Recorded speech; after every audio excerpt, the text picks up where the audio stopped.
Son las 7:30 de la mañana en Bogotá, Quito y Lima. Nosotros continuamos en Directo América por France 24. Yo soy Andrés Mesa Muñoz y a continuación los titulares. China y Japón disipan rumores de un deterioro en sus relaciones durante la cumbre de la APEC. Después de la salida de Donald Trump, la primera ministra japonesa Sanae Takaichi se reunió con el presidente chino Xi Jinping y anunciaron que ambos países acordaron construir un vínculo estratégico mutuamente beneficioso. La cifra de muertos por el paso del huracán Melissa en el Caribe subió a 49, 30 de ellos en Haití y 19 en Jamaica, donde continúan las labores de búsqueda y rescate. El fenómeno se aleja rápidamente de Bermudas y se espera que hoy más tarde se convierta en un ciclón extratropical. En Brasil sigue la indignación por el operativo policial en Río de Janeiro que dejó 121 muertos. Este viernes se prevé una protesta en la favela donde ocurrió la megaoperación. En esta visión de noticias les contamos cómo se originó el grupo criminal Comando Vermelho. Y en nuestra sección Directo París ampliamos acerca del debate sobre la llamada tasa Zuckman, una propuesta para gravar grandes patrimonios en Francia, y también les contamos cuál fue la primera propuesta de la extrema derecha que fue aprobada en la Asamblea Nacional. Lo vemos enseguida con nuestra periodista Erika Olavarría. Empezamos.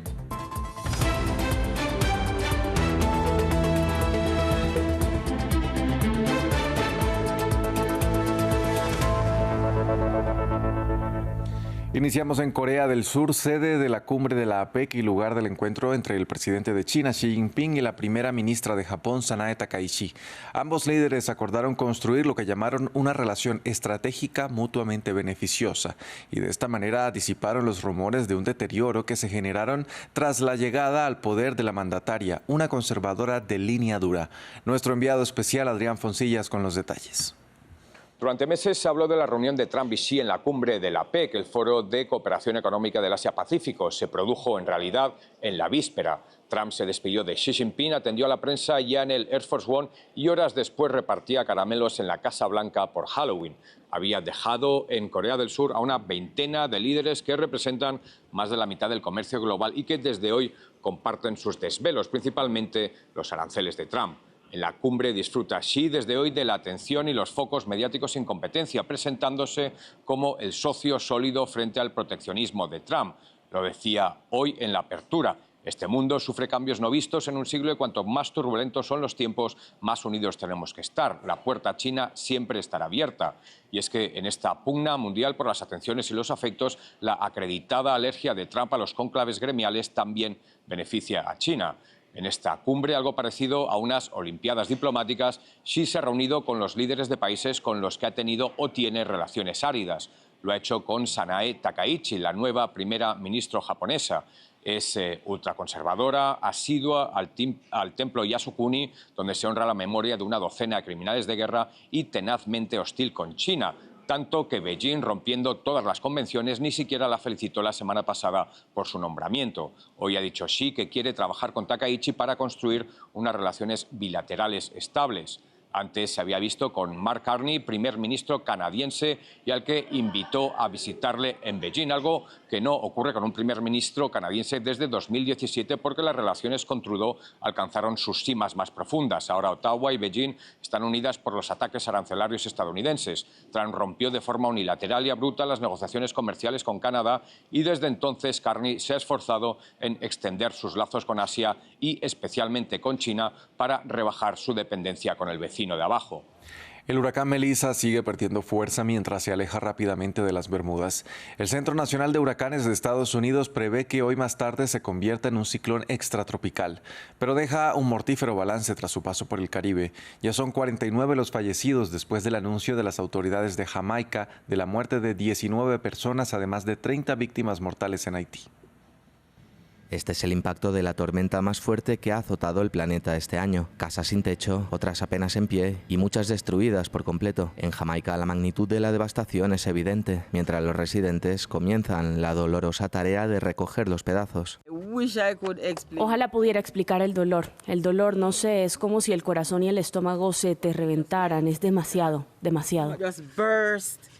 El huracán le hizo plantearse tomar una decisión impensable. Solo digo que si nos hubiéramos quedado, habríamos muerto porque tengo 1, 2, 3 y un bebé y una niña pequeña. Y pensándolo bien, si tuviera que elegir a uno, no sería agradable.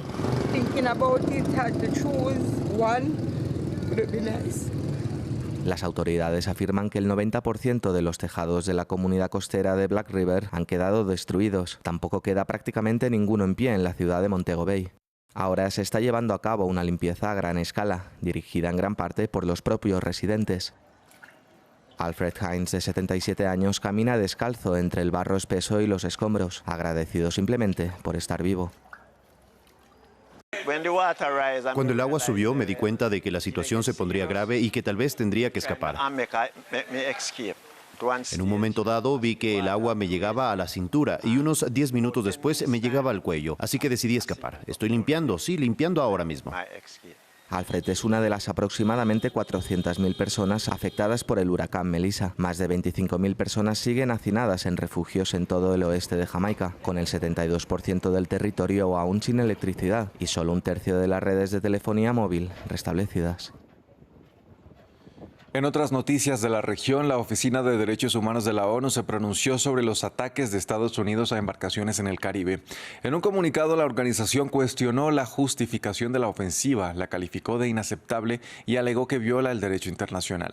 En el documento se insta a las autoridades a mantener el uso de métodos policiales para llevar a cabo las detenciones de los sospechosos, como lo establece la ley. Estos ataques y su creciente costo humano son inaceptables. Estados Unidos debe poner fin a tales ataques y tomar todas las medidas necesarias para impedir la ejecución extrajudicial de las personas a bordo de estas embarcaciones, independientemente de los presuntos delitos que se les imputen. La mortífera redada policial de Río de Janeiro, que dejó 121 fallecidos, continúa estando en el centro de la escena en Brasil y se esperan para hoy una serie de protestas para rechazar la letalidad de esta operación que tuvo como objetivo a altos miembros del Comando Vermelho. Se trata de la principal organización criminal de la ciudad.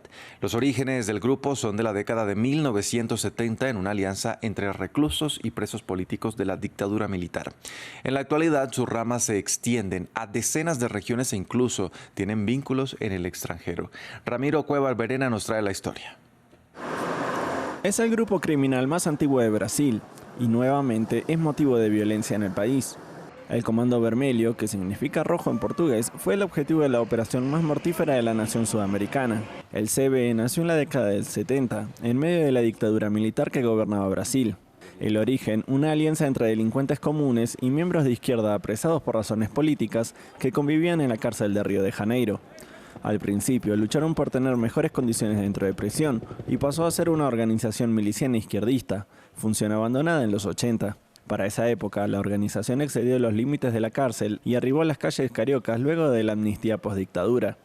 Quienes estaban libres ejecutaban acciones delictivas como el robo de bancos para proveerle dinero a los reclusos. Con el tiempo, el Comando Vermelho evolucionó y se volcó al narcotráfico como principal fuente de financiación, extendiendo sus ramas hasta Colombia en una época de crecimiento de la producción de cocaína.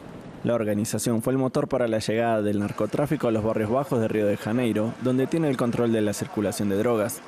Ya en los 90 dejó de operar únicamente en Río y se ramificó a otras regiones de Brasil. Según el último reporte, que data de 2020, el Comando Vermelho cuenta con alrededor de 30.000 miembros. Además, empezó a accionar en otros rubros ilegales como el aurífero, el combustible y el tabaco. Su crecimiento dentro de Brasil continúa siendo exponencial. Se estima que en la actualidad operan en 25 estados, mientras hace 6 años solo lo hacían en 10. También se desplegó más allá de la frontera, consiguiendo vínculos en Bolivia, Paraguay y en la triple frontera con Perú y Colombia. El reciente operativo arrojó más de un centenar de víctimas en 2 favelas de Río de Janeiro y superó las muertes que hubo en la favela de Jacareciño en 2021, una acción policial que también tuvo como objetivo al Comando Vermelho.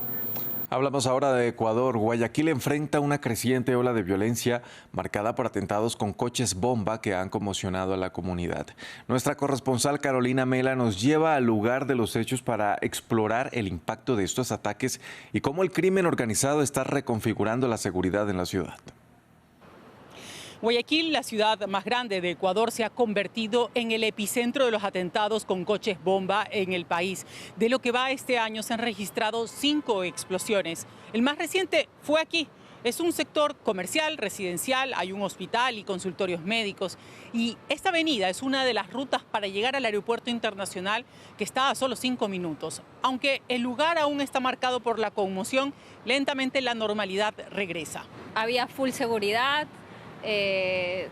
doble guardianía en todas partes, el tema de las comidas también, ¿no? Porque todo esto estaba vacío.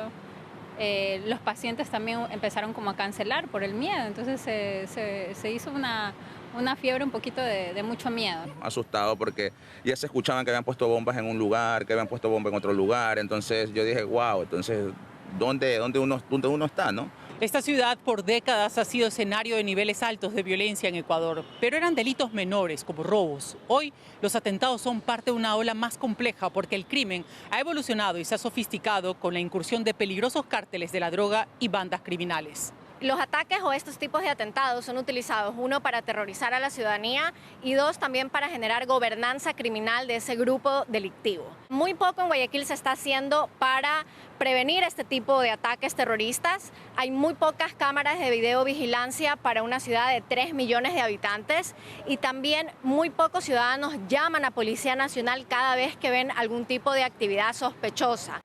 El uso de coches bomba en Ecuador es un fenómeno relativamente reciente. El primer atentado de este tipo ocurrió en 2018. Estaba dirigido al cuartel policial de San Lorenzo en la frontera con Colombia. Desde entonces se han producido cerca de 19 atentados con coches bomba, todos vinculados al crimen organizado. En Francia, la Asamblea Nacional sigue debatiendo los proyectos de presupuesto del gobierno. Este viernes se discute la posibilidad de una tasa sobre el patrimonio de los hogares más ricos, conocida como tasa Zucman, que viene del nombre del economista que la imaginó, Gabriel Zucman. A continuación les contamos en qué consiste y por qué genera tanto debate en Francia. ¿Cómo debe Francia reducir su deuda de 3,3 billones de euros? Para el economista Gabriel Zucman, solo hay una solución: gravar los grandes patrimonios franceses. Este impuesto fijo sobre el patrimonio permitiría ampliar el alcance de la democracia y hacer que los multimillonarios participaran en la solidaridad nacional. El impuesto Zucman preveía inicialmente gravar con un 2% los patrimonios superiores a 100 millones de euros, sin excepciones. En su última versión, revisada por el Partido Socialista, prevé un impuesto del 3% sobre los patrimonios superiores a 10 millones de euros, excepto las empresas innovadoras o familiares. No se trata de gravar por el simple hecho de gravar, sino de salvar a los franceses, que actualmente son los únicos que están sanando las cuentas públicas.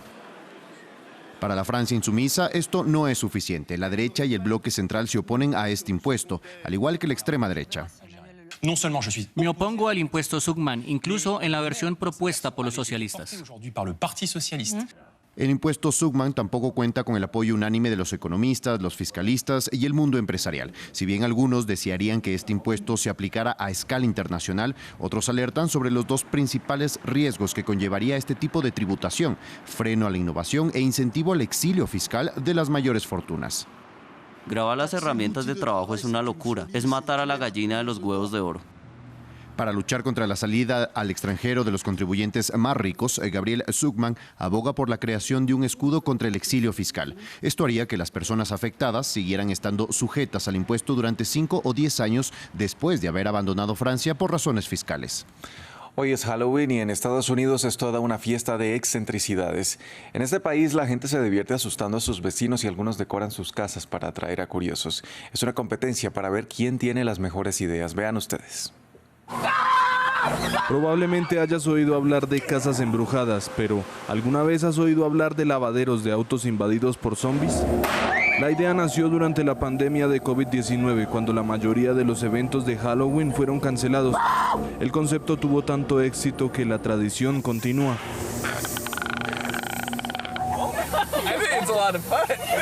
Hemos hecho muchas cosas aterradoras esta temporada y creo que esta es con diferencia la más espeluznante. En todo Estados Unidos, los aficionados a los sustos y a los ruidos extraños compiten con decoraciones para asustar a sus vecinos. En Los Ángeles, esta pareja no escatima esfuerzos para atraer las miradas. Halloween es la fiesta en la que realmente puedes desatarte. Rara vez viajamos. Decoramos para Navidad, pero de forma bastante sencilla. En cambio, para Halloween siempre estamos presentes. Algunos optan por temáticas particulares o se inspiran en sagas famosas, como aquí, con la familia Addams al completo. Para la familia Blackstone, el universo de los piratas invade su casa en Halloween. Empezaron a decorar en 2018 y cada año añaden nuevos elementos que atraen a los niños del vecindario. Resulta que la mayoría de los niños que vienen aquí están más interesados en los disparos de cañón que en los dulces. En Nueva York, algunos añaden un mensaje político, como esta casa que muestra con humor lo que piensa Donald Trump. La Casa Blanca del Horror. Elijan a un payaso. Obtendrán el circo. Me pareció hilarante. Pensé, vaya, no puedo creer que alguien haya tenido una idea así. En Inglaterra, este zoológico decidió alimentar a sus animales con calabazas. Estrategia publicitaria o mensaje político. En cualquier caso, Halloween volverá a hacer correr mucha sangre este año. Momento de nuestra sección Directo París. La Asamblea Nacional de Francia discute la llamada tasa Zuckman, un impuesto a grandes patrimonios que divide a los parlamentarios franceses. Para ampliar este tema, saludamos en París a nuestra periodista Erika Olavarría. Erika, muy buenas tardes para usted. Cuéntenos, ¿qué es esta tasa Zuckman? ¿Por qué es tan controvertida? Hola Andrés, es un impuesto para los más ricos. Como tú decías, recordemos que Francia es un país endeudado que tiene pocos ingresos. Actualmente se discute en el Parlamento, aquí en la Asamblea Nacional, el proyecto de presupuesto del gobierno de Sébastien Lecornu, que busca ahorros de 30.000 millones de euros, pero también tiene que buscar nuevas recetas para hacer funcionar al Estado. Y la izquierda propuso este impuesto, el nombre es el del economista Gabriel Zuckman, que implica gravar las fortunas de más de 100 millones de euros en un 2%. Son 1.800 casas u hogares fiscales y aportaría al país 15.000 millones de euros. Sin embargo, no están de acuerdo con esta tasa ni el oficialismo ni la derecha, porque dicen que grava también lo que se conoce como la riqueza profesional, básicamente las acciones de esas personas más ricas, y por eso el Partido Socialista ha propuesto una versión conocida como light o liviana, que propone imponer en un 3%, pero las riquezas de más de 10 millones de euros, y dejar fuera lo que son las empresas innovadoras, startups y las empresas familiares. La polémica entonces es justamente eso. Recordemos que la izquierda siempre ha acusado al gobierno de Emmanuel Macron de proteger a los ricos. De hecho, antes, desde la época de François Mitterrand, el socialista, existía un impuesto a la fortuna que permitía grandes entradas al gobierno francés. Sin embargo, por Emmanuel Macron fue eliminado y reemplazado por un impuesto a la fortuna inmobiliaria que redujo a la mitad los ingresos que permitía ese impuesto a la fortuna.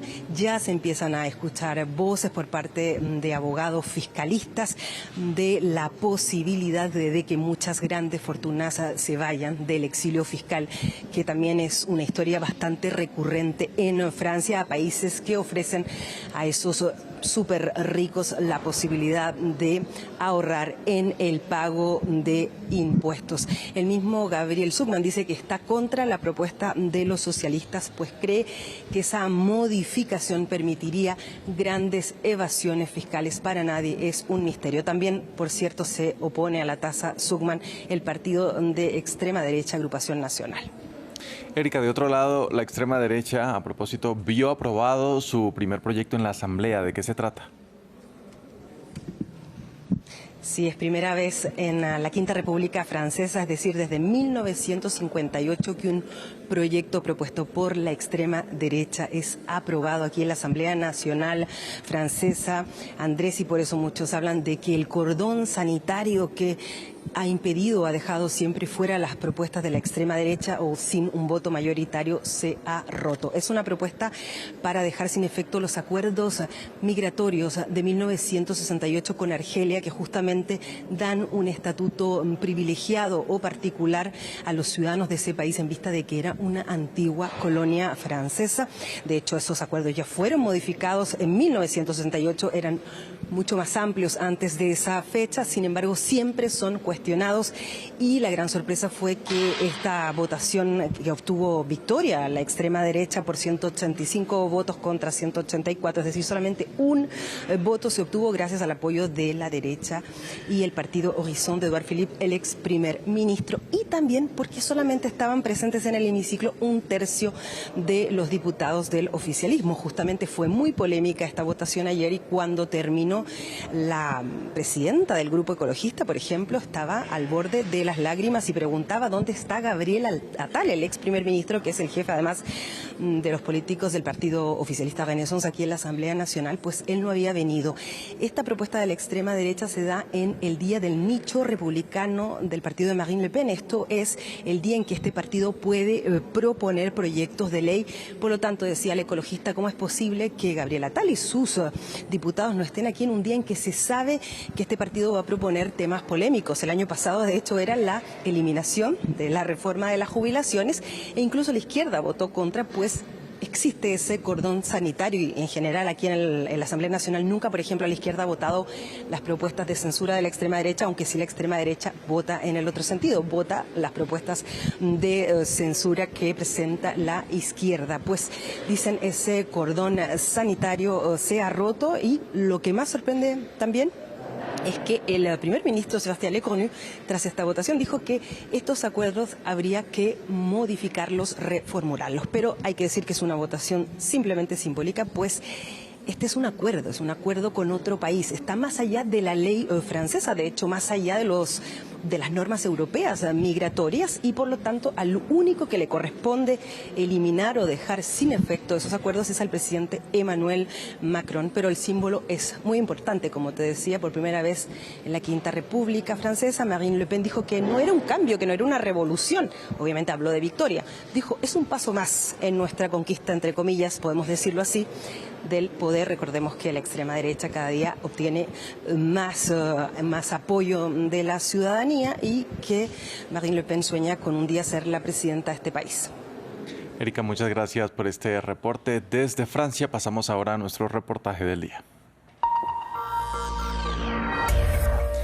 En Sudáfrica, algunas ciudades están totalmente controladas por la iglesia protestante morava, donde los residentes pagan una cuota para vivir allí, pero no tienen derecho a poseer tierras. Hay 10 ciudades de este tipo en la provincia del Cabo Occidental, todas ellas con un legado misionero que se remonta al siglo XVIII. Fue una de las primeras instituciones religiosas en acoger a fieles de todas las razas en una Sudáfrica aún marcada por la segregación, y cuenta actualmente con más de 100.000 integrantes. Pero ahora algunos residentes afirman que la iglesia no está utilizando el dinero que pagan los residentes por vivir allí para construir las infraestructuras necesarias para sus comunidades. Veamos. Con sus pequeñas casas de techos de paja, Elim es uno de los pueblos más pintorescos del Cabo Occidental. El tiempo parece haberse detenido desde la llegada de los misioneros alemanes en 1824. Pero para vivir aquí es necesario ser miembro de la iglesia morava, una de las denominaciones protestantes más antiguas. Los residentes pagan una cuota a la iglesia, que a cambio se encarga del mantenimiento de la infraestructura del pueblo. Sin embargo, los miembros del Consejo Municipal aseguran que ese dinero no se está reinvirtiendo en la comunidad. Esa es nuestra lucha diaria. Nos deben 2 millones de rands, el equivalente a 100.000 euros, y ese dinero debería usarse para mantener nuestro pueblo, porque los precios no van a dejar de subir. Nuestras calles necesitan ser mejoradas. También las instalaciones eléctricas. Hay que modernizar el sistema de alcantarillado. Para esto es que necesitamos el dinero, pero cada mes se vuelve más difícil.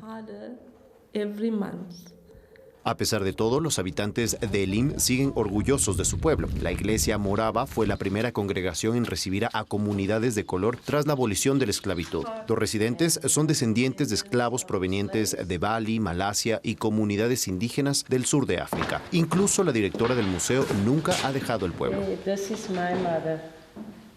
La iglesia es propietaria de 700 hectáreas de tierra alrededor de Elim. Los agricultores que poseen más de 10 hectáreas deben pagar una cuota adicional. Para algunos, esta situación es inaceptable en una Sudáfrica post-apartheid, que prometió devolver la tierra a las comunidades desfavorecidas. Algunos residentes han llevado el caso a los tribunales para obtener títulos de propiedad. Sabes que estamos en juicio por el tema de la tierra. ¿Crees que el tío Paul piensa que debemos seguir luchando?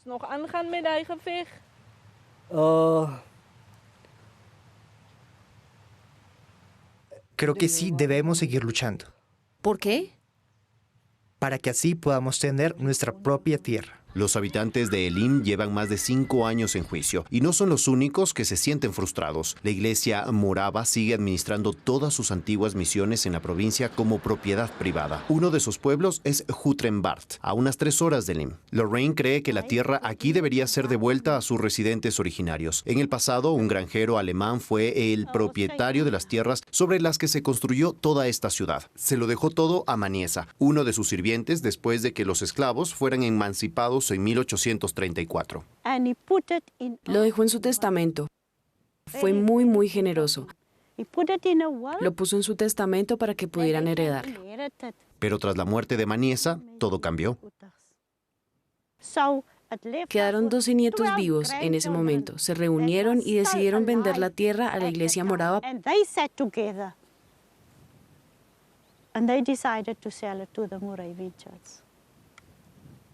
Por 750 libras. Lorraine nos lleva a visitar a Marta, de 86 años, quien asegura que la lucha por la propiedad de la tierra no es nueva. Hace años yo me sentaba junto a la radio y las autoridades decían que las iglesias debían devolver la tierra al pueblo.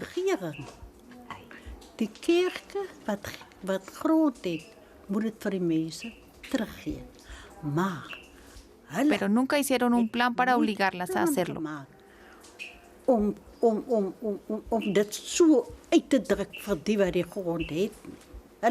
Nunca presentaron una propuesta que se pudiera implementar. Lorraine dice que no solo le han quitado la tierra, sino también su derecho a emprender. Durante más de 20 años organizó un festival de pescado y papa en el pueblo, pero tras convertirse en una crítica abierta de la iglesia, tuvo que trasladarla. Les pedí a los miembros de la iglesia que por favor vinieran a vernos, que vinieran a sentarse con nosotros alrededor de la mesa, o que nos enviaran representantes para que pudiéramos coordinar la organización de nuestro festival. Más allá de los conflictos financieros y comerciales, estas comunidades no tienen intención de abandonar la iglesia y siguen practicando sus tradiciones centenarias. Cada año, en Elim, los residentes se reúnen para celebrar el banquete del amor moravo. Estamos aquí para compartir el mensaje de unidad. Queremos permanecer unidos, amarnos y entendernos para vivir en armonía, especialmente porque somos una comunidad muy pequeña. La iglesia morava cuenta con 1 millón de miembros en todo el mundo, de los cuales 100,000 viven en Sudáfrica. La dirección de la iglesia no respondió a nuestra solicitud de entrevista. Mientras tanto, los habitantes de estas comunidades devotas esperan una resolución pacífica.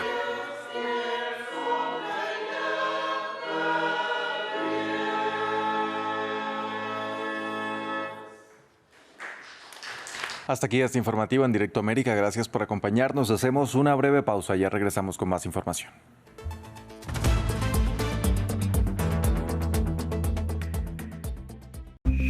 France 24 crece en el mundo digital. Síntesis, análisis y contexto. Siga lo esencial del día, los temas más leídos. Para estar conectado con la actualidad, síganos. France 24, la información empieza aquí.